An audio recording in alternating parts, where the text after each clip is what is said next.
Breaking news చూస్తున్నాం. సిద్దిపేట జిల్లా గురువన్నపేటలో మళ్లీ ఉద్రిక్తత చోటు చేసుకుంది. మైనర్ బాలికపై రేప్ చేసిన నిందితుడి ఇంటి మీద దాడి చేసిన వారిని అదుపులోకి తీసుకున్నారు పోలీసులు. పోలీసుల వాహనాన్ని అడ్డుకున్నారు గ్రామస్తులు. తమ వాళ్ళను విడిచిపెట్టాలంటే ఆందోళన చెందారు. పోలీసు వాహనాన్ని ముందుకు కదలివ్వకపోవడంతో అందరినీ విడిచిపెట్టేశారు పోలీసులు. ఇక గురువన్నపేటలో ప్రస్తుతం 144 సెక్షన్ కొనసాగుతోంది. ఇంటింటికి పోలీసులు, ఊర్లోకి ఎవరికి నో ఎంట్రీ బోర్డు పెట్టేశారు. ఇక పోలీసుల అదుపులో ప్రస్తుతం నిందితులు ఉన్నారు. పరారులో ఆ నిందితుడి యొక్క కుటుంబం పూర్తిగా కూడా పరారులో ఉంది. ప్రస్తుతం ఆ పోలీసు వాహనం పైన, అక్కడ వ్యక్తి ఇంటికి నిప్పంటించిన వ్యక్తుల పైన ఒక్కసారిగా పోలీసులు జులుం జులిపించారు. పోలీసులు వెళ్ళి అక్కడికి వారందరూ అరెస్ట్ చేసే ప్రయత్నంలో భాగంగా అరెస్ట్ చేసి తరలిస్తుంటే తోటి గ్రామస్తులందరూ కూడా అడ్డుకున్నారు. ఎవరు కూడా తీసుకెళ్ళనివ్వలేదు. దీంతో పోలీసులు వారిని అక్కడే వదిలేశారు.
గురువన్నపేటలో ఒక్కసారిగా మళ్ళీ ఉద్రిక్తత నెలకొంది. ఆ మైనర్ బాలికపై రేప్ చేసిన నిందితుడి ఇంటి మీద ఇప్పటికే దాడి చేసి వారి యొక్క ఇంటికి కూడా నిప్పంటించిన ఘటన మనం చూస్తాం. ఆ బాలిత కుటుంబం మొత్తం కూడా ఆందోళన చెందింది. గ్రామస్తులు కూడా పెద్ద ఎత్తున అక్కడికి చేరుకున్నారు. ఒకసారి ఇక్కడ పోలీసులు రావడంతో పోలీసుల పైన కూడా వారు పోలీసు వాహనాన్ని కావచ్చు, అక్కడ సంబంధించి నిప్పంటించిన వారిని తరలించేటువంటి ప్రయత్నంలో భాగంగా తరలిస్తున్నటువంటి ఆ బాలిత కుటుంబాన్ని తీసుకెళ్తున్న నేపథ్యంలో గ్రామస్తులు అడ్డుకున్నారు. పోలీసు వాహనాన్ని అడ్డుకున్నారు. గ్రామస్తులు తమ వాళ్ళని విడిచిపెట్టాలంటే ఆందోళన వ్యక్తం చేశారు. పోలీసు వాహనానికి ముందు కదలనివ్వకపోవడంతో అందరినీ విడిచిపెట్టేసి పోలీసులు వెళ్ళిపోయారు. గురువన్నపేటలో ప్రస్తుతం 144 సెక్షన్ కొనసాగుతూనే ఉంది. ఇంటింటికి పోలీసులు ఉన్నారు. ఊర్లోకి ఎవరిని రానివ్వకుండా నో ఎంట్రీ బోర్డు పెట్టేశారు. ఇక పోలీసు అదుపులో ప్రస్తుతం నిందితులు ఉన్నారు. నిందితుడి కుటుంబం అయితే పరారులో ఉంది. మీరు చూస్తున్న ఆర్టీవీ స్క్రీన్ పైన అది నిందితుడి యొక్క నివాసం. ఆ నివాసానికి పెట్రోల్ పోసి నిప్పంటించారు. పూర్తిగా ముందు భాగమైనటువంటి ఆ కర్టెన్స్ కావచ్చు, ఆ డోర్ అంతా కూడా కాలిపోయింది. ఆ తర్వాత ఒక వాహనాన్ని కూడా పెద్ద ఎత్తున ధ్వంసం చేశారు గ్రామస్తులు, కుటుంబ సభ్యులు. సో దీంతో పోలీసులు ఆగ్రహించి వారిని అరెస్ట్ చేసిన ప్రయత్నం చేశారు. అరెస్ట్ చేసి తరలిస్తున్న నేపథ్యంలో గ్రామస్తులు అడ్డుకున్నారు.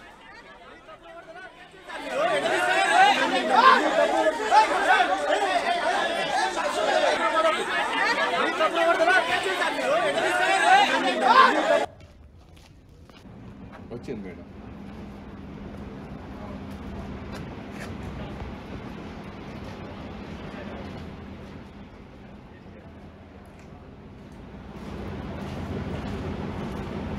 మైనర్ బాలికపై రేప్ ఘటన మీద ఒక్కసారిగా ఆగ్రహించినటువంటి గ్రామస్తులు, కుటుంబ సభ్యులు పెద్ద ఎత్తున ఆ నిందితుడి ఇంటికి వెళ్ళి నిందితుడి ఇంటికి నిప్పంటించారు.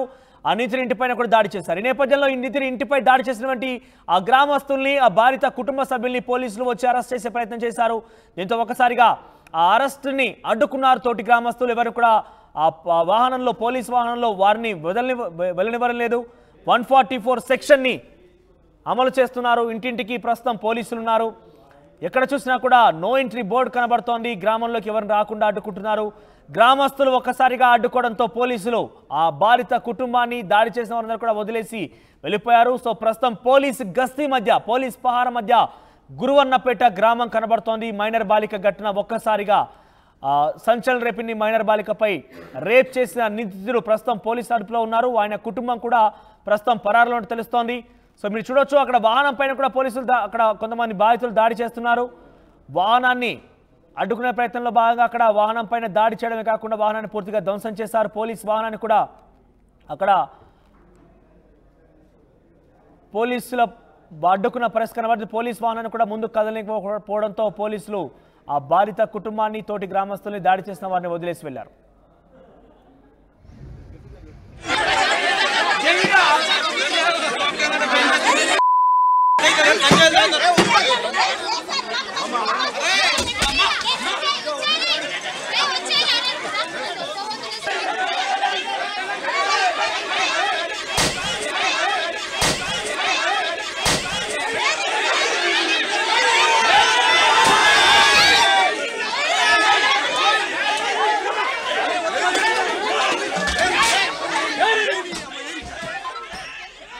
దీనికి సంబంధించి మరిన్ని అప్డేట్స్ మన ప్రతినిధి వెంకటరత్నం అందిస్తారు. వెంకటరత్నం, గురువన్నపేట పూర్తిగా కూడా 144 సెక్షన్ లో ఉంది. ప్రస్తుతం అక్కడ పోలీస్ పహారా కొనసాగుతుంది. సో అక్కడ నిందితుడి ఇంటిపైన దాడి చేసిన వారిని కూడా పోలీసు అరెస్ట్ చేసేటువంటి ప్రయత్నం చేసిన నేపథ్యంలో గ్రామస్తులు అడ్డుకున్నట్టు తెలుస్తోంది. సో ప్రజెంట్ అక్కడ తాజా పరిస్థితి ఏ రకంగా ఉంది? నిందితుడు పోలీసు అదుపులో ఉన్నారు కాబట్టి వారి కుటుంబం కోసం గాలిస్తున్నారా? ఇక్కడ బాధిత కుటుంబం ఏం డిమాండ్ చేస్తోంది? అయితే మనోజ్, ఇప్పటి వరకు ఇక్కడ గురువన్నపేటలో ఒక విచిత్రమైనటువంటి వాతావరణం అయితే నెలకొంది. 144 సెక్షన్ విధించిన తర్వాత గ్రామం మొత్తం ఒక కర్ఫ్యూ వాతావరణం అయితే కనిపిస్తుంది. యువకులు గుమికూడినటువంటి ప్రాంతాలలో అసలు వాళ్ళని ఉండనివ్వడం లేదు. ఎక్కడ ఒక ఇద్దరు ముగ్గురు కనపడ్డా కానీ వాళ్ళని అక్కడి నుంచి పంపించేటువంటి ప్రయత్నం చేస్తున్నారు. ప్రతి ఇంటికి ఒక పోలీసు, మనం విజువల్స్ లో చూస్తున్నాం. ఊరు గ్రామ శివారు నుండి మొదలు పెడితే చివరి ఎండింగ్ వరకు కూడా ప్రతి ఇంటి, అంటే ఆ వీధిలో ఏ ఇంటిలో చూసినా ఖచ్చితంగా పోలీసులు ఉన్నారు. కూడల వద్ద గుంపులుగా పోలీసులు ఉన్నారు. ఇక్కడ 144 సెక్షన్ అమలు అవుతుంది. అయితే నిన్న కూడా కొంతమంది మహిళా నేతలు, బీజేపీకి సంబంధించినటువంటి వాళ్ళు కూడా వచ్చి అక్కడ బాధితుల్ని పరామర్శించడానికి వెళ్ళినటువంటి పరిస్థితి. ఎందుకంటే సిద్దిపేటకి వెళ్ళి హాస్పిటల్లో పరామర్శించిన తర్వాత అక్కడి నుండి నేరుగా పరిస్థితి దీనస్థితిని చూసిన తర్వాత కుటుంబ సభ్యులకు మనోధైర్యం ఇచ్చేందుకు వాళ్ళు ఇక్కడ గురువన్నపేటకు వచ్చారు. కానీ పోలీసులు అనుమతించలేదు. దీన్ని దృష్టిలో పెట్టుకొని అక్కడ ఒక ఉద్రిక్తమైనటువంటి వాతావరణం అయితే నిన్న కూడా కనిపించింది.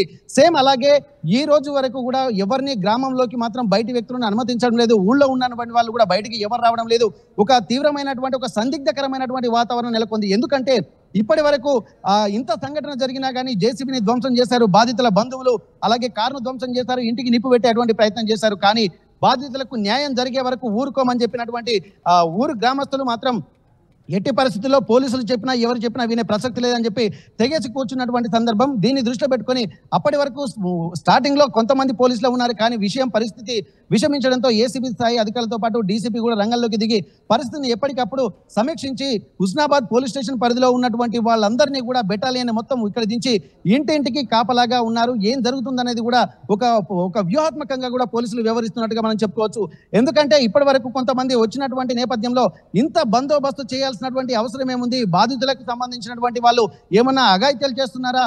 నిందితులే ఇంత ఇబ్బంది పడుతున్న తర్వాత బాధితులకు అండగా కావాల్సినటువంటి పోలీసులు ఇంత పహారా కాయాల్సినటువంటి అవసరం ఉంది? 144 సెక్షన్ విధించాల్సినటువంటి అవసరం ఏముంది? అది ఇప్పుడు ఆ నిందితులకు కాపలా కాయడానికా లేకపోతే బాధితులకు రక్షణగా అన్నటువంటి ఒక సందిగ్ధ వాతావరణం అయితే మాకు కలుగుతుందని చెప్పి గ్రామస్తులు చెప్తున్నారు. ప్రస్తుతం ఈ రోజు జరుగుతున్నటువంటి పరిస్థితుల దృష్ట్యా పోలీసులు నిన్న దాడికి, అంటే నిందితుని ఇంటిపై దాడికి చేసినటువంటి ఒక 9 మంది యువకులను గుర్తించారు. వారిని ఈ రోజు అరెస్ట్ చేసేటువంటి ప్రయత్నం అయితే జరిగింది. అయితే దీనికి సంబంధించి నిన్నటి నుండి ఒక వ్యూహాత్మకంగా ఎవరిని మాత్రం యువకులు రోడ్డు మీద ఉండకుండా చూస్తున్నారు. వారు నిన్న నిందితుడు పోలీసు అదుపులో ఉన్నారా? ఏ రకంగా విచారిస్తున్నారు? సారీ, నిందితుడు పోలీసుల అదుపులో ఉన్నారా? వారి కుటుంబం పోలీసుల అదుపులో ఉందా? వారిని ఏ రకంగా విచారిస్తున్నారు? నిందితుని మాత్రం నిన్ననే 4 గంటలు, అంటే మాకు సమాచారం తెలిసిన 4 గంటలోనే అరెస్ట్ చేశామని చెప్పి సిపి కూడా చెప్పినటువంటి పరిస్థితి. ఆ నిందితుని మీద పోక్సో యాక్ట్ కింద కేసులు నమోదు చేశారు. తీవ్రంగా మేము విచారిస్తున్నాము. ఎన్ని కేసులు, అంటే ఒక పోక్సో యాక్ట్ కింద ఎట్లాంటి తీవ్ర పరిణామాలు ఉంటాయో వాటన్నిటి మీద మేము దృష్టి పెడతాము. ఈ కేసుకు సంబంధించినటువంటి పూర్తి వివరాలు కూడా తెలుసుకుంటున్నామని చెప్పి నిన్న సిపి ప్రెస్ మీట్ పెట్టి చెప్పింది. మేము నిందితుని సమాచారం అందినటువంటి 4 గంటల్లోనే మేము ఒక వ్యూహాత్మకంగా నిందితుని కూడా పట్టుకున్నామని చెప్పి ఇది చెప్తున్నటువంటి పరిస్థితి. కానీ ఇక్కడికి వచ్చిన తర్వాత నిందితుని పట్టుకున్నారు, కేసులు పెడుతున్నారు. సరే, కానీ వారికి ఈ నిందితుడు ఎవరైతే ఉన్నారో తనకి ఎలాంటి శిక్ష వేస్తున్నారో తమకు తెలియాలని చెప్పి కూడా ఇక్కడ ఊరు జనం కూడా ఒక ఆక్రోషంతో ఉన్నారు. తమకు కనిపిస్తే మాత్రం గొడ్డలతో నరికి చంపుతామన్నటువంటి ఒక ఆందోళన మాత్రం గ్రామస్తుల్లో వెలుగు చూస్తున్నటువంటి పరిస్థితి. కుటుంబం పరారులో ఉన్నట్టు చెప్తున్నారు కాబట్టి వారు ఆచూకీ లభించిందా? ఎందుకంటే పెద్ద ఎత్తున బాధితులు ఆగ్రహంతో ఉన్నారు, ఏకంగా ధ్వంసం చేస్తున్నారు కాబట్టి వారు ఆచూక్యానికి కనబడితే వారి మీద కూడా దాడి చేసే అవకాశం ఉంటుంది. సో ఈ నేపథ్యంలో వారు పోలీసుల రక్షణ కోరుతున్నారు. ఇక్కడ పోలీసుల అదుపులో ఉన్నారా? వారు ఎక్కడ పరారైపోయిన విషయం తెలుస్తోంది ఏదైనా? ఖచ్చితంగా వారు కనిపిస్తే మాత్రం కొంత తీవ్ర పరిణామాలు ఉంటాయని చెప్పి పోలీసులు కూడా చెప్తున్నటువంటి పరిస్థితి. దీనికి సంబంధించి కూడా దాదాపు ఈ వ్యవస్థను చూస్తే మాత్రం చాలా సివియర్ గానే ఉన్నట్టు అని చెప్పుకోవచ్చు. ఎందుకంటే నిందితుడి తండ్రి బడేమియగా పిలువబడుతున్నారని నిన్న గ్రామస్తులు కొంతమంది ఆర్టీవీకి అంటే గుప్తంగా చెప్పినటువంటి పరిస్థితి ఏంటంటే బడేమియా అనేటువంటి వ్యక్తి కూడా గతంలో కూడా అనేక చర్యలకు కూడా పాల్పడ్డాడు. ఇట్లాంటి కార్యక్రమాలే తను గతంలో ఉన్నాయి, ఊర్లో ఎవరిని పలకరించినా ఈ విషయం వెల్లవుతుంది అన్నటువంటి ఆలోచన కూడా గ్రామస్తులు చెప్తున్నారు. అంటే కుటుంబం కూడా ఇట్లాంటి నేపథ్యం ఉన్నటువంటి కుటుంబమే కాబట్టి ఖచ్చితంగా ఊళ్ళో అడుగు పెట్టడానికి వీలేదు, వీళ్ళని ఖచ్చితంగా మళ్ళీ ఊరు నుంచి బహిష్కరించాల్సిందే, వారికి సంబంధించినటువంటి ఆస్తులను జప్తు చేయాల్సిందే. పోలీసులు అలాగే ప్రభుత్వం బాధితులకు అండగా నిలబడాలన్నటువంటి ఒక ఆందోళన మాత్రం గ్రామస్తులని వ్యక్తమవుతుంది. ఉద్రిక్తులైనటువంటి గ్రామస్తుల కోపోద్రిక్తమైనటువంటి వ్యవస్థను చూసిన తర్వాత ఇక్కడ ఉన్నటువంటి వాళ్ళందరూ కూడా ఒకే ముక్త ఖండంతో ఉన్నారు. ఎట్టి పరిస్థితుల్లో నిందితుడిని శిక్షించాల్సిందే కఠినంగా అని చెప్పి అంటున్నారు. ఈ రోజు మాత్రం అయితే పోలీసుల తీరు మాత్రం దీనికి భిన్నంగా ఉంటుందన్నటువంటి ఒక ఆందోళన గ్రామస్తులు వ్యక్తమవుతున్నటువంటి పరిస్థితి. ఎందుకంటే అసలు బాధితులం అంటే ఇంత ఒక మైనర్ బాలిక మీద రేప్ చేసిన తర్వాత తెలిసినటువంటి బంధువులు వాళ్ళు చూస్తూ ఊరు అంటే దాడి చేయకపోతే ఏం చేస్తారు చూసుకుంటూ ఊరుకోవాలన్నటువంటి ఒక ఆలోచన కూడా గ్రామస్తులు కనిపిస్తుంది. అట్లాంటప్పుడు బాధితులకు అండగా నిలబడాల్సింది. అంటే కోపంలో ఉన్నటువంటి వాళ్ళు కొంత ఉపశమన చర్యలు చేపట్టినప్పుడు శాంతించిన తర్వాత వీళ్ళని మళ్ళీ అరెస్ట్ చేయడం దేనికన్నటువంటి ఒక ఆందోళన మాత్రం గ్రామస్తులు వ్యక్తమవుతుంది. అయితే దీనికంటే బాధిత కుటుంబం ఎటువంటి విషయాలపైన డిమాండ్ చేస్తోంది, పోలీసులు దానికి ఏం సమాధానం చెప్తున్నారు? అసలు బాధితుల కుటుంబాలకు అసలు వాళ్ళకి ఏం తెలియదు పాపం. ఎందుకంటే నలుగురు చిన్నారులు, అందులో అందరూ ఆడపిల్లలే ఉన్నారు. వీరు మాత్రం గొర్రెలు కాసుకునేటువంటి వాళ్ళు, అంటే వాళ్ళకి ఏ న్యాయం పొందాలన్నటువంటి దాని మీద ఒక స్పృహ లేదు. ఎందుకంటే సమాజం విషయం తెలుసుకున్న తర్వాత హిందూ సమాజం అంతా ఏకమైపోయింది. ఖచ్చితంగా వాళ్ళకు న్యాయం చేయాలని చెప్పి వీళ్ళు చెప్తున్నారు తప్ప వాళ్ళకు మాత్రం ఎట్లాంటి న్యాయం కావాలంటే కూడా వాళ్ళని ప్రశ్నిస్తే కూడా వాళ్ళకి ఏం చెప్పలేనటువంటి పరిస్థితే కనుకుంది. కాకపోతే ఒకటే చెప్తున్నారు, నిందితుని మాత్రం కఠినంగా శిక్షించాల్సింది, వాళ్ళకు సంబంధించినటువంటి ఆస్తులను జప్తు చేయాలన్నటువంటి అది ఉంది. మళ్ళీ ఇంకోసారి ఊళ్ళో వాళ్ళని అడుగు పెట్టకూడదు. ఎందుకంటే ఎదురెదురుగా ఇల్లు ఉన్నటువంటి నేపథ్యంలో వాళ్ళను అక్కడ మళ్ళీ ఎదురెదురుగా ముఖం చూసుకుంటూ ఉండలేము అన్నటువంటి ఒక ఆందోళన మాత్రం వీళ్ళలో కనిపిస్తుంది. దీనికి అంటే ప్రభుత్వం పోలీసులు కూడా కొంత వాళ్ళకు సరిదిద్దేటువంటి ప్రయత్నం చేశారు. మీకు అనుగుణంగా మేము చర్యలు తీసుకుంటామని చెప్పి సర్ది చెప్పారు, ఆందోళన విరమించారు. కానీ ఈ రోజు జరిగినటువంటి సంఘటన మాత్రం చాలా ఉద్రిక్తంగానే కనిపిస్తుంది. యువకుల్ని మాత్రం ఒక దోటుకు అంటే వాళ్ళందరూ ఒక దగ్గరికి రాకుండా చేశారు. వ్యూహాత్మకంగా ఎవరెవరు అక్కడ 9 మంది ఎవరున్నారో వాళ్ళు ఆ పోలీసులు వీడియోలు మాత్రం చిత్రీకరించారు. ఆ వీడియోలో ఉన్నటువంటి వాళ్ళను గుర్తించి ఈ రోజు ఉదయం ఒక స్ట్రాటజికల్ గా వాళ్ళ దగ్గరికి వెళ్ళి ప్రతి ఇంటికి నిన్ననే పోలీసులు మోహరించారు. అంటే వాళ్ళ కదలికలను గమనిస్తున్నారు. ఎక్కడెక్కడైతే వీళ్ళు నిన్న దాడికి పాల్పడ్డ వ్యక్తులైతే ఎవరెవరు ఉన్నారో నిందితుడి కుటుంబం మీద వాళ్ళందరినీ గుర్తించి ఆ సీసీ కెమెరా ఫుటేజీలు అలాగే వాళ్ళ దగ్గర ఉన్నటువంటి సెల్ ఫోన్ ఫుటేజీలు పరిశీలించిన వాళ్ళని గుర్తించారు. 9 మంది యువకులుగా గుర్తించారు. వాళ్ళని ఈ రోజు తీసుకెళ్తున్నటువంటి క్రమంలో యువకులు మాత్రం అక్కడ ఎవరు ఉండకుండా ఒక ప్రణాళికంగా వాళ్ళను వేరే చోటుకు పంపించినట్టుగా తెలుస్తుంది. కానీ ఇక్కడ వెంటనే రంగంలోకి దిగినటువంటి ఆ గ్రామంలో ఉన్నటువంటి మహిళలు అలాగే వృద్ధులు కూడా కొంతమంది పోలీసు వాహనానికి ఎదురుగా తిరిగి అడ్డంగా నిలబడి ఎట్లా తీసుకెళ్తారనే ప్రశ్నలు ఏమైనా మీరు నిజంగా నిన్న మీద బయట నుంచి వచ్చినటువంటి వాళ్ళు ఆరోపించినట్టుగానే మీరు పోలీసులు కూడా బాధిత కుటుంబానికి రక్షణగా ఉంటున్నారా లేకపోతే వాళ్ళ ఆస్తులకు రక్షణగా ఉంటున్నారా అన్నటువంటి ఒక ప్రశ్నలు లేవనెత్తుతున్నటువంటి పరిస్థితి. దానికి బలం చేకూరుస్తున్నట్టుగానే ఈ రోజు జరుగుతున్నటువంటి సంఘటనలు కూడా మనం చెప్పుకోవాల్సినటువంటి అవసరం అయితే కనిపిస్తుంది. దీని మీద కూడా ఎట్టి పరిస్థితుల్లో గ్రామస్తులు మరింత కోపోద్రిక్తులై ఉన్నారు. అయితే వీరి కోపోద్రిక్తుల పరిస్థితులు చూసినటువంటి పోలీసులు వారిని అక్కడనే వదిలిపెట్టి ఇక్కడి నుండి ఎలాంటి ఉద్రిక్త వాతావరణం రాకుండా చూడాల్సినటువంటి వాళ్ళు మళ్ళీ గ్రామాల్లో ఉన్నటువంటి వాళ్ళని అరెస్ట్ చేయడం వల్ల ఇంకా ఉద్రిక్త పరిస్థితులకు పోలీసులు తెరదీస్తున్నారు అన్నటువంటి ఒక ఆందోళన ఆవేదన గ్రామస్తుల్లో వ్యక్తమవుతుంది. మనోజ్. రైట్ వెంకటరత్నం. సో మొత్తం మీద సిద్దిపేట జిల్లా గురువన్నపేటలో మళ్లీ ఉద్రిక్తత మొదలైంది. మైనర్ బాలికపై రేప్ చేసినటువంటి నిందితుడి ఇంటి మీద దాడి చేసినటువంటి ఆ బాధిత కుటుంబాన్ని తమ యొక్క ఆవేదన ఆక్రోధన కాస్త ఎవరు కనబడకపోయేసరికి ఆ ఇంటి మీద చూపించారు. ఒక మైనర్ బాలికపై ఇటువంటి పన్నాగానికి పన్నుతున్నామంటూ ఆ నిందితుడి ఇంటికి ఒక్కసారిగా ఆగ్రహించిన వ్యక్తులందరూ కూడా అక్కడ యువకులు కొంతమంది ఆడవారందరూ కూడా కలిసి ఇంటికి నిప్పంటించడమే కాకుండా కారును కూడా ధ్వంసం చేశారు. ఈ నేపథ్యంలో పోలీసులు సమక్షంలోనే ఈ దాడి జరిగింది. పోలీసులు వీడియో రికార్డ్ చేశారు. వీడియోలో ఉన్నటువంటి ఆ 9 మంది పైన కేసు నమోదు చేసి బాధిత కుటుంబాన్నే ఇక్కడ బాధ్యులుగా చేసి వారిని అరెస్ట్ చేసే ప్రయత్నంలో భాగంగా ఆ స్థానిక గురువన్నపేట గ్రామస్తులు ఒక్కసారిగా అడ్డుకున్నారు. పోలీసులనే కారు కదలనివ్వకపోవడంతో ఆ వ్యక్తులందరూ కూడా బాధిత కుటుంబం ఎవరైతే దాడికి పాల్పడ్డారో వారందరినీ కూడా అరెస్ట్ చేశారు పోలీసులు. సో వారందరూ కూడా అరెస్ట్ చేసిన నేపథ్యంలో గ్రామస్తులు అడ్డుకోవడంతో వదిలేసి వెళ్లారు. ప్రస్తుతం అక్కడ ఉద్రిక్తత కొనసాగుతుంది. 144 సెక్షన్ అమల్లోనే ఉంది. మరింత సమాచారం వెంకటరత్నం అందిస్తారు. సో అక్కడ చాలా మంది కూడా ఆర్టీవీతో కూడా మాట్లాడారు. ఏం మాట్లాడారు చూద్దాం. జిల్లాలో ఉన్నటువంటి సిద్దిపేట జిల్లాకు సంబంధించినటువంటి రాజకీయ నాయకులు కూడా ఇక్కడికి వస్తున్నటువంటి పరిస్థితి. సిద్దిపేట జిల్లా అధ్యక్షురాలు బీజేపీ. చెప్పండి మేడం, ఇప్పటి వరకు చూసినటువంటి పరిస్థితి మీకు ఎట్లా అనిపిస్తుంది? హాస్పిటల్ కూడా వెళ్ళి వారిని పరామర్శించారు. ప్రస్తుతానికి బాధితురాలి పరిస్థితి ఎట్లా ఉంది? బాధితురాలు అయితే బాధాకరంగా ఉందండి. మేము చూస్తే మాత్రం మాకు మహిళా లోకమే తల వంచుకునే విధంగా ఉంది.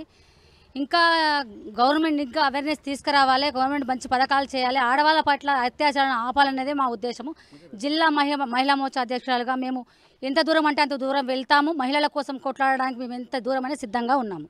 ఓకే, ఇప్పుడు మీరు నిజంగా ఇప్పుడు బాధితురాలి పరిస్థితి మీరు చూసారు, చాలా తీవ్రమైనటువంటి విషయం. ఎందుకంటే ఇన్ని కొత్త చట్టాలు వస్తున్నాయి అని చెప్పి అంటున్నారు, కానీ ఆ చట్టాల వల్ల ఎట్లాంటి ఉపయోగం లేదు. దుబాయ్ లాంటి చట్టాలు వస్తే తప్ప ఇక్కడ నిజమైనటువంటి భయం అనేది లేదు ఫస్ట్. ఎందుకంటే బాధితురాలు ఇంట్లోకే వెళ్ళి చేయడం అంటే ఇంకా చాలా దారుణంగా చూసుకోవచ్చు కదా. దీన్ని ఎట్లా చూస్తున్నారు సభ్య సమాజం, దీన్ని ఎట్లా పరిగణించవచ్చు? దీన్ని మాత్రం సభ్య సమాజం తల వెంచుకునే విధంగా ఉందండి. ఎన్ని చట్టాలు వచ్చినా ఎన్ని తీసుకొచ్చినా కూడా ఆడవాళ్ళలో అగాత్యాలు మాత్రం మారడం లేదు. ఎన్ని అగాత్యాలు జరుగుతున్నాయి. రేవంత్ రెడ్డి గారితో 9 నెలల దానిలో ఈ రాజకీయంలో అత్యాచారాలు జరుగుతున్నాయి, జైల్లోకి వెళ్తున్నారు, వస్తున్నారు. కానీ న్యాయం ఎక్కడ జరిగింది మహిళలకు చెప్పండి. దానివల్ల ఏమన్నా పథకాల వల్ల దేనికైనా ఆడవాళ్ళకి న్యాయం జరిగిందా? అది మనకు ఫస్ట్ కావాల్సింది. పథకాలు తెచ్చిరా తెలియదా తర్వాత ముచ్చట. రేవంత్ రెడ్డి గారు చాలా పథకాలు రాజకీయాలు మనకు సమస్య కాదు. ఇక్కడ ప్రస్తుతానికి బాధితురాలికి సంబంధించినటువంటి విషయాలు మనం మాట్లాడుతున్నాము. ఒక మహిళ, అందులో మైనర్ బాలిక, దీని మీద మీ స్పందన ఎట్లా ఉండబోతుంది రేపు? ఎందుకంటే ఇట్లాంటి సంఘటనలు జరగకుండా మహిళా లోకం తరపు నుంచి మీరు ఏమైనా నిర్ణయాలు తీసుకుంటారా? మహిళా లోకం మేము వారికి పూర్తి మద్దతుగా ఉన్నామండి. మా మహిళా మోర్చా టీం మొత్తం పూర్తి మద్దతుగా ఉన్నాము. మహిళలపై జరిగే అత్యాచారాలకు మేము ఎంత దూరం అంటే అంత దూరం వెళ్ళి ధర్నాలు కానీ రాస్తారోకలు న్యాయం ఆ మైనర్ బాలికపై జరిగిన అమ్మాయికి న్యాయం జరిగే వరకు మేము పోరాడతామని ఈ సందర్భంగా చెప్తున్నాం. ఓకే ఓకే, మీరు చెప్పండి అమ్మా ఇంత సిచ్యువేషన్. ఎందుకంటే ఒక గ్రామీణ వాతావరణంలో, ఎందుకంటే కొన్ని అర్బన్ ప్రాంతాల్లో కొంత యువత చెడిపోతుందని అనుకోవచ్చు, కొంతమంది ప్రేరేపించబడుతున్నారు. కానీ ఒక అభయం శుభం తెలియని ఒక అమ్మాయి, 7వ తరగతి అమ్మాయిని ఇట్లా ఇంటి ముందే వెళ్ళి నోట్లో గుడ్డలు కుక్కి నోరు మూసి తీసుకెళ్తున్నారు. అది కూడా చిన్న పిల్లలు వాళ్ళ బంధువులు ఉండంగానే జరిగింది అన్నటువంటి విషయాన్ని కూడా బాధితులు చెప్తున్నారు. ఈ సంఘటన మీరు ఎట్లా చూస్తున్నారు? నేను సిద్దిపేట జిల్లా మండల అధ్యక్షురాలని. మరి మహిళ మొన్నటికి మొన్న ఒక చిన్న పాపను, 2 సంవత్సరాల పాపను అట్లా చేసినా కూడా ఈ గవర్నమెంట్ పట్టించుకోవట్లేదు. మళ్ళీ ఇప్పుడు మొన్నటికి మొన్న జరిగినాక కూడా అసలు వానికి కథ సరైన శిక్ష వేసినాక మళ్ళీ వేరే మహిళ ఎంబడిపోతారా? ఇది ఎన్ని రోజులు ఈ అగాధ్యం జరుగుతుంది? ఎన్ని నాళ్ళు? దీనికి రక్షణ లేదా మహిళలకు? చిన్నపిల్లల నుండి మొదలు పెడితే ముసలోళ్ళ దాకా బలైపోతుండ్రు. ఎక్కడ ఆగుతలేదు. ఎక్కడా కూడా ఇదే ఉంటుంది. ఒక కాడ జరిగినాక మళ్ళీ ఇంకొక కాడ ఆగాలి కదా. ఆగకపోవడం కారణం ఏంది? ఎందుకు పట్టించుకోకపోతేనే కదా. వానికి సరైన శిక్ష వేసినాక ఇంకోనికి భయం ఉండదా? అది లేదు కదా. మహిళలు ఎన్ని రోజులని ఆడపిల్లలు ఇంట్లో ఉంటారు, తల్లులు కూలి చేసుకోవడం ఎన్నో చేసుకుంటారు. వాళ్ళు స్కూల్కి వచ్చినాక వాళ్ళకి రక్షణ ఏంది? ఇట్లా జరిగితే ఎన్ని రోజులని రక్షణ లేదా? దానికి స్పందన లేదా? ఏం లేదా మాట్లాడేది? మేము ఎంతవరకైనా పోరాడతాం. మహిళల గురించి ఎంతవరకైనా పోరాడతాం. ఎక్కడంటే అక్కడికి వస్తాం. మహిళలకు న్యాయం జరిగేదాకా పోరాడతాం. ఇప్పుడు వాళ్ళ పరిస్థితి చూస్తుందంటే వాళ్ళ తల్లిదండ్రులు చాలా నిరుపేద స్థితిలో ఉన్నారు. కనీసం వాళ్ళకి ఇల్లు తప్ప వేలేం లేదు, గొర్రెలు కాసుకుని బతికేటువంటి కుటుంబ నేపథ్యం అంటున్నారు. మరి అట్లాంటి వాళ్ళకి ఎలాంటి న్యాయం చేకూరితే బాగుంటుంది? ఎట్లాంటి న్యాయాన్ని మీరు వాడతారు? ఎందుకంటే వాళ్ళు మాట్లాడేటువంటి పరిస్థితి తెలియదు. పాపం వాళ్ళకి మాట్లాడడానికి కూడా నోరు రావట్లేదు. ఆ బాధలు బయటకు తీసుకురావద్దు. తీసుకొస్తే వాడిని కథం చేయాలి, ఉరి తీయాలి, ఉరి శిక్ష చేయాలి. వానికి వరి శిక్షనే సరైన న్యాయం. వీనికి ఉరి శిక్ష చేస్తే ఇంకోని శిక్షరం వస్తుంది. వీళ్ళు సరైన న్యాయం చేస్తలేరు. న్యాయం చేసేదాకా మేము పోరాడతాం. 7 కంటే అడికొస్తాం. మేము మాత్రం దీన్ని ఊరుకునేది లేదు, ఊరుకునే సమస్తనే లేదు. అయితే ఇంకోటి ఏంటంటే ఈ 2 ఇళ్ళు పక్క పంటే ఉన్నాయి కదమ్మా. ఇక్కడ వాళ్ళ ఇల్లు, ఎదురుగా వీళ్ళ ఇల్లు. రేపు మరి ఇట్లాంటి సంఘటన జరిగిన తర్వాత పక్క పంటి వాళ్ళు ఉండేటువంటి పరిస్థితి ఉందా? అసలు వాని కుటుంబాన్ని ఊర్లోకి వెళ్ళి తరిమేయాలి. ఫస్ట్ చేయవలసింది ఊరోళ్ళు చేయవలసింది. ఊర్లోకి వాళ్ళకి సపోర్ట్ మేము కూడా ఉంటాం. మేము మేము ఇక్కడ మొత్తం రాష్ట్రం లెవెల్ రమ్మన్నా వస్తాం. మహిళలు అందరికీ ముందుకు వస్తాం, చేయగలుగుతాం. మీరు మీ ఊరంతా సపోర్ట్ ఉండాలి. ఎందుకంటే ఇవాళ ఆ మహిళ, మా అమ్మాయి కూడా మన పాప లెక్కనే. మన పాప ఎంతనో ఆ పాప అంతే.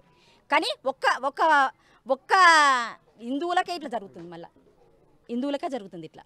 డాక్టర్ నుండి మొదలు పెడితే, ముసలోళ్ళ నుండి మొదలు పెడితే ప్రతి ఒక్కరికి ఇది ఎంతవరకు న్యాయం? కానీ వానికి సరైన శిక్ష పడేదాకా పోరాడతాం. ఓకే ఓకే, మహిళల బాధ మహిళలకే అర్థమవుతుంది. చెప్పండి అమ్మా, మీరు ఇంత దూరం వచ్చారు. ఒక మహిళ అంటే ఆ మహిళ కూడా కాదు, చిన్న పాప, అంటే 7వ తరగతి చదువుతున్నటువంటి చిన్న పాప. దీన్ని ఎట్లా చూస్తున్నారు సంఘటనని? ఈ విషయం మాత్రం చాలా ఘోరం. ఇది సభ్య సమాజం తలదించుకోవాలి. అసలు ఒక ఏడో తరగతి చదివే అమ్మాయి అంటే ఎంత చిన్న పాప, అసలు వాడు మనిషి ఎందుకు అవుతాడు? వాడు అసలు వాళ్ళని ఇక్కడ కాదు కదా, వాడిని ఖచ్చితంగా వాడిని ఉరి తీయాలి. ఉరి తీసేదాకా వాడిని వదిలిపెట్టే సమస్య లేదు. ఇక్కడ బాధితులు మాత్రం తీవ్ర స్వరంతో హెచ్చరిస్తున్నారు. బాధితులకు అండగా నిలబడుతున్నటువంటి పరిస్థితి. ఎందుకంటే ఇక్కడ గురువన్నపేట గ్రామస్తులే కాదు, చుట్టుపక్కల నుండి గ్రామస్తులు కూడా తరలి వస్తున్నటువంటి పరిస్థితి. ఈ పరిస్థితిని దృష్టిలో పెట్టుకుని పోలీసులు కూడా ఎక్కువ మోతాదులో ఇక్కడికి పోలీసులు గ్రామంలో ఉన్నారు. ప్రతి గల్లీకి పహరా మోహరించినటువంటి పరిస్థితి. ప్రస్తుతానికైతే బీజేపీ నాయకులు కూడా ఇక్కడికి రంగంలోకి దిగారు. కొంత సామాజిక నేపథ్యాన్ని కూడా ఇక్కడ దృష్టిలో పెట్టుకోవాల్సినటువంటి అవసరం ఉంది. ఇది ఒక వాంటెడ్లీ జరిగినటువంటి కుట్ర అన్నటువంటి ఒక ఆందోళన వీళ్ళలో వ్యక్తమవుతుంది. మీరు చెప్పండి, అసలు ఈ సంఘటన ఎట్లా చూస్తున్నారు మీరు ఇంత జరుగుతున్నాక కూడా? చిన్న పాప అండి, చిన్న పాపను అలా చేయడం చాలా దారుణమైన పరిస్థితి. మరి ఈ ఊర్లో ఇట్లా వీళ్ళందరూ కూడా అందరు కలిసి వస్తే తప్పకుండా మనకి భారీ పెద్ద శిక్ష చేసే విధంగా ఉరి శిక్ష కానీ అసలు కొట్టి చంపాలి. ఎందుకంటే చిన్న పాప అండి, ఏడవ తరగతి చదువుతుందని తెలుసు. అంటే 11 years or 12 years ఉంటుంది. అంత చిన్న పాప పైన అంత ఓకే 8 or 9 years ఉంటుంది అని అంటారు. అంత చిన్న పాప అటువంటి అఘాయిత్యం చేయాలని మనకి ఎట్లా కోరిక వచ్చింది ఏందో తెలియదు. కానీ వాడిని ఇమీడియట్గా అక్కడికక్కడ కొట్టి చంపాల్సింది ఉండే. పాపం ఎంత బాధపడ్డదో, ఎంత నరకయాతన అనుభవించిందో తెల్లారి కానీ ఆ విషయం తెలిసి రాలేదు. అంటే ఎంత కొట్టిండో, ఏం చేసిండో భయపడి ఆ పాప చెప్పలేకపోయింది. కాబట్టి వాని వెంటనే వాని జైలు వేయడమో ఇంకోటి చేయడం కాదు, వాని వీలైతే నడి రోడ్డు మీద కట్టేసి ఇష్టం వచ్చినట్టు వాడిని కొట్టడమే. అట్లాంటి పని చేస్తేనే మనకు ఒక బుద్ధి వచ్చే పరిస్థితి ఉంది. ఇలా దేశవ్యాప్తంగా ఎక్కడ పడితే అక్కడ హిందువులపైన హిందూ అమ్మాయిలపైన ఇటువంటి దాడులు జరుగుతున్నాయి. మనం చూస్తూనే ఉన్నాం. మొన్న బంగ్లాదేశ్లో జరిగింది. మనం అంతా దేశవ్యాప్తంగా నిరసనలు జరిగినాయి. ఇంకా ఎన్ని రోజులని ఇటువంటి నిరసనలు మనం చేయాల్సి వస్తుందో అర్థమవుతలేదు. దేశవ్యాప్తంగా మంచి చట్టాలు తీసుకొచ్చి ఇప్పటికే నిర్భయ చట్టాలు లాంటి పెద్ద చట్టాలు తీసుకొచ్చినప్పటికీ ఇటువంటి అఘాయిత్యాలు జరుగుతూనే ఉన్నాయి ఎక్కడికక్కడ. దీన్ని మొత్తం ఏదైనా మంచి చట్టాలు తీసుకొచ్చి వెంటనే నరేంద్ర మోడీ గారికి రిక్వెస్ట్ చేస్తూ ఉన్నాను. అదేవిధంగా ఇదే వేదికగా రేవంత్ రెడ్డి గారికి రిక్వెస్ట్ చేస్తూ ఉన్నాను. అమ్మాయిలపైన అఘాయిత్యాలు మాత్రం ఎట్టి పరిస్థితుల్లో సహించేది లేదని చెప్పేసి అందరి ముఖంగా తెలియజేస్తూ ఇది చర్యను మాత్రం తీవ్రంగా ఖండిస్తూ ఉన్నాం. మీరు చెప్పండి, ఎందుకంటే పక్క పంటే ఇండ్లే ఉన్నాయి, అసలు మళ్ళీ అక్కడ ఒక దగ్గర ఉండేటువంటి పరిస్థితి ఉందంటారా? బాగుండన్న ఊర్లో అందరం మామ అల్లుడు మామ అనుకుని మాట్లాడతారు, ముస్లిం అయినా ఎవరైనా. వాళ్ళు అలా చేయడం చాలా దుర్మార్గమైన చర్య. మేము రోజు పొద్దున్న లేస్తే మేము అవేర్నెస్ కల్పిస్తుంటాం, ఫోన్లో స్టేటస్లు పెడుతున్నాం. లవ్ జియాలు జరుగుతున్నాయి, ముస్లిం అమ్మాయిల మీద, మన హిందూ అమ్మాయిల మీద పడుతున్నాం. మేము రోజు అవేర్నెస్ ఫోన్లలో కానీ గ్రూప్లలో కానీ మేము చేస్తూనే ఉంటాం. ఇప్పుడు చూస్తూనే ఊళ్ళోకి ఇన్ని రోజులు తెలియదు, చెప్తే కూడా కొన్ని పట్టించుకోరు. వాళ్ళు బీజేపీ కదా వాళ్ళు ఏదో చెప్తారు అనుకుంటారు. కానీ ఈ ఊళ్ళకి వచ్చేదాకా కూడా కొంతమందికి వాళ్ళు మన హిందూ అమ్మాయిల మీద ఫోకస్ పెట్టి మన హిందూ అమ్మాయిల మీదనే దౌర్జన్యానికి పాల్పడుతున్నారు. దీని మీద మనం ఊరు మొత్తం కఠినంగా శిక్షిస్తానని నేను కోరుకుంటున్నా. వాళ్ళకు కూడా ఊరు మొత్తం కూడా కంపల్సరీ ఆయన ఊళ్ళకి వెళ్ళి బహిష్కరించాలి, ఊళ్ళో ఉండనివ్వదు వాళ్ళని. మేము ఏ సపోర్ట్ అయినా మేము చేస్తాం. మా పార్టీ తరఫున ఎక్కడ దాకా అంటే అక్కడ వస్తాం, మాట కాదు పక్క నిలబడతాం. రాజకీయాలు అనేది కాకుండా బాధితులను దృష్టిలో పెట్టుకొని చేస్తే అందరికీ బాగుంటుంది. ఎందుకంటే సమస్యలు ఒక పార్టీకి అని కాదు, ఇక్కడ ఏ పాపం వాళ్ళకి ఏ పార్టీ తెలియదు. మనం పోయి రాజకీయాలు చేయడం కాకుండా ఇక్కడ బాధితుల తరపు నుంచి ఏం చేయాలన్నటువంటి పరిస్థితి మనం చూడాల్సినటువంటి పరిస్థితి. మీరు చెప్పండి, అసలు ఇంత సిచ్యువేషన్ జరుగుతున్నాక కూడా ఊళ్ళల్లో కూడా కొంతమంది ఇప్పుడు 144 సెక్షన్ విధించినటువంటి పరిస్థితి. ఎందుకంటే ఊరు కూడా ఒక ఏకమైనటువంటి పరిస్థితి అయితే కనిపిస్తుంది. బాధితులు మాత్రం బిక్కుమంటూ వాళ్ళకి ఎటువంటి న్యాయం జరుగుతుందో కూడా వాళ్ళకు చెప్పలేకపోతున్నారు. అట్లాంటి సిచ్యువేషన్ మీరు ఎట్లా చూస్తున్నారు? మాకు ఈ గ్రామంలో అమ్మాయి పైన రేపు జరిగిందని చెప్పేసి మనకు తెలిసి ఈరోజు మేము గ్రామానికి రావడం జరిగింది. ఈ గ్రామానికి వస్తే దరిద్రం ఏంటంటే మనకు గ్రామస్తుల కంటే ఎక్కువ ఊరంతా మొత్తం పోలీసులే కనిపిస్తున్నారు. ఎటు చూసినా కూడా మొత్తం పోలీసులే ఎక్కువ ఉన్నారు తప్ప మరి ఈ పోలీసులు ఎవరికి న్యాయం చేయడానికి ఉన్నారు? వారి కుటుంబానికా లేకపోతే చేసినటువంటి దుర్మార్గుడికి న్యాయం చేయడానికి ఉన్నారా? కనీసం వాళ్ళ కుటుంబాన్ని పరామర్శించామని చెప్పి వాళ్ళ ఇంటికి పోవాలని వాళ్ళ కుటుంబాన్ని పరామర్శిద్దామని పోతే కూడా అక్కడికి రానిచ్చేటువంటి పరిస్థితి లేదు. ఖచ్చితంగా ఇది ఏదైతే ఈ చేసిండో ఈ దుర్మార్గుని వీళ్ళను అరెస్ట్ చేసి వీళ్ళను రిమాండ్ చేయడం ఖచ్చితంగా నడి రోడ్డు మీద వీళ్ళను ఉరిదీయాలి. ఇలా ఈ గ్రామస్తులు ఎవరైతే ఉన్నారో తెలిసిన వెంటనే వీళ్ళు చేయడం కాదు, తెలిసిన వెంటనే వాని ఇంటిని ధ్వంసం చేసి వీని ఇక్కడే వాని కుటుంబంతో సహా వీని ఇక్కడనే నరికి చంపాలని చెప్పేసి నేను చేస్తాను. ఇలాంటి సంఘటనలు ఎవరైతే ఇంకొకసారి ఈ సంఘటన జరిగిందా, ఇది బయటకు వచ్చిందండి, ఇట్లా బయటికి రాని సంఘటనలు ఇంకెన్నో ఉన్నాయి. ఇది లవ్ జిహాదీ అనే పేరు మీద ఇలా కేవలం హిందూ మహిళలనే టార్గెట్ చేసుకొని ఇలా వాని కళ్ళకు కనీసం చిన్నపిల్ల వానికి కూడా ఒక చిన్న చెల్లి ఉంటుంది, వాని అక్కకో వాని చిన్న చెల్లి ఉంటుంది, కనీసం వాని కళ్ళకు కనిపించలేదా? ఇంత దుర్మార్గంగా వ్యవహరిస్తున్నారంటే ఖచ్చితంగా ఇలాంటి దుర్మార్గాలను నడి రోడ్డు మీద ఉరిదీయాలని చెప్పేసి మేము డిమాండ్ చేస్తా ఉన్నాం. ఓకే, అయితే ఇక్కడ చాలా తీవ్రంగా హెచ్చరిస్తున్నాం. ఒకసారి గ్రామస్తులను కూడా మనం మాట్లాడదాం. గ్రామ సంబంధించినటువంటి వాళ్ళు కూడా ఒకసారి ఉన్నారు. ఇది నిజంగా మీ ఊళ్ళో ఇట్లాంటి పరిస్థితి తలెత్తుందని మీరు అనుకున్నారా? ఎందుకంటే దీన్ని ఒక రకమైనటువంటి కోణంలో ఆలోచిస్తున్నారు, ఒక కుట్రగా భావిస్తున్నారు. దీన్ని ఏం చూస్తున్నారు మీరు? దాన్ని ఏం లేదు సార్, ఎటువంటి నడి రోడ్డు మీద ఉరిదీసి చంపాలి. కానీ వానికి జైలు బీలు కూడా అవసరం లేదు. వాని వాడిని ఏమైనా నడి రోడ్డు మీద తీసుకురావాలి, గొడ్డలతో నడిచంపాలి వాడిని. ఇప్పుడు మరి ఇల్లు పక్క పక్క పంటే ఉంటుంది కదా, మరి వాళ్ళ ఊళ్ళో రేపు కూడా చేస్తాడు వాడు, దండి కుట్రబాజీ వాడు అదే పని చేస్తాడు. వాడిని చంపింది మేలు కానీ ఉంచవద్దు, మెయిన్ పాత్ర చంపాలి వాడిని. మీరేం చెప్తారండి? వాడిని ఉంచొద్దు సార్, ఇంత నీచానికి ఎత్తుకున్నాడంటే కదా, ఒక చంటి పిల్ల ఆమె చూస్తే మాకే ఆవేదన పుట్టుకొస్తుంది. పొద్దున్న నుంచి పనులు చేయకుండా ఇక్కడనే ఉన్నాం, కానీ వాడిని ఉంచొద్దు. మోసం మళ్ళీ వాడిని ఉంచుడే వద్దు, అసలుకే ఉంచొద్దు. నడి రోడ్డు మీద గొడ్డలతో నరికి చంపాలి వాడిని, అంతే, ఇంకో మాట లేదు. వాడిని ఉంచొద్దు, ఈ ఊళ్ళో ఉండలేదు. వాళ్ళు మన జాగ్రత్తగా ఇల్లే ఉండొద్దు, ఊళ్ళే ఉండొద్దు సార్. మేము మా ఊరికి ఇట్లాంటి గతి పట్టుడు దురదృష్టంగా భావిస్తున్నాం. ఎందుకంటే ప్రపంచంలో కానీ, దేశంలో కానీ, రాష్ట్రంలో కానీ ఎన్నో చూసినా కానీ మా ఊర్లోనే ఇలాంటి పరిస్థితి జరిగిందంటే అవమానంగా భావిస్తున్నాము. కానీ ఎట్టకేలకు అమ్మాయి నిన్నగాక మొన్న అట్లాంటి సంఘటన జరిగింది. కానీ అమ్మాయి చెప్పుకోలేక రక్తస్రావం కావడంతో ఆమెకు హాస్పిటల్ తీసుకుపోయి ఆమె చెల్లె కూడా గిట్లా జరిగింది అనే దాంతో బయటపడడం జరిగింది. అలాంటి బయటపడడం కూడా గోప్యంగా లాండ్ ఆర్డర్ గారు గోప్యంగా ఉంచి వాళ్ళని రాత్రి తీసుకుపోయి వాళ్ళను ఒక రకంగా బంధించిన అని చెప్తున్నారు. అమ్మాయికి కూడా మెరుగైన వైద్యం మన పోలీసు వారు చెప్తున్నారు. వాళ్ళు కూడా మేము ఈ యొక్క దరిద్రాన్ని మేము ఎట్టకేలకు వాని ఇంటిని వేరే విధంగా ఎలా చేస్తామనన్నా కానీ పోలీసు వారు ముందుకొచ్చి వారు ఏసీపీ గారు కానీ, సిఐలు కానీ, ఎస్ఐలు కానీ మా యొక్క ఊరు పరిస్థితిని సద్దుమనిచి ఒక హామీ ఇవ్వడం జరిగింది. ఎట్టి పరిస్థితుల్లోనైనా చట్టంలో ఎంత పెద్ద కేసు ఉన్నదైనా, ఎంత పెద్ద కేసు ఉంటే అంత పెద్ద కేసు ఆయన పై పెట్టి బయటకు రాకుండా చూసి పోక్స్ కేసు కానీ, ఇంకా నిర్భయ కేసు అలా ఇలాంటి ఎన్ని కేసులైనా వాడి ఆ బాబును బయటకు రాకుండా చేసే బాధ్యత మాది. మమ్మల్ని నమ్మురి, మాకు కూడా పిల్లలు ఉన్నారనే హామీ చుట్ల మేము సద్దుమనగడం జరిగినది. కానీ ఎట్టి పరిస్థితుల్లోనైనా ఇలాంటి ఎక్కడ రాష్ట్రంలో కానీ, దేశంలో కానీ జరగకుండా ఆయనకు శిక్ష పడాలి. వాళ్ళ కుటుంబ సభ్యులకు కూడా ఎలాంటి శిక్షలు అంటే అలాంటి శిక్షలు వేసి మా గ్రామాన్ని, మాకు జరిగిన అన్యాయాన్ని ఒక లాండ్ ఆర్డర్ కానీ, ఒక ప్రభుత్వం కానీ వాళ్ళకు తగిన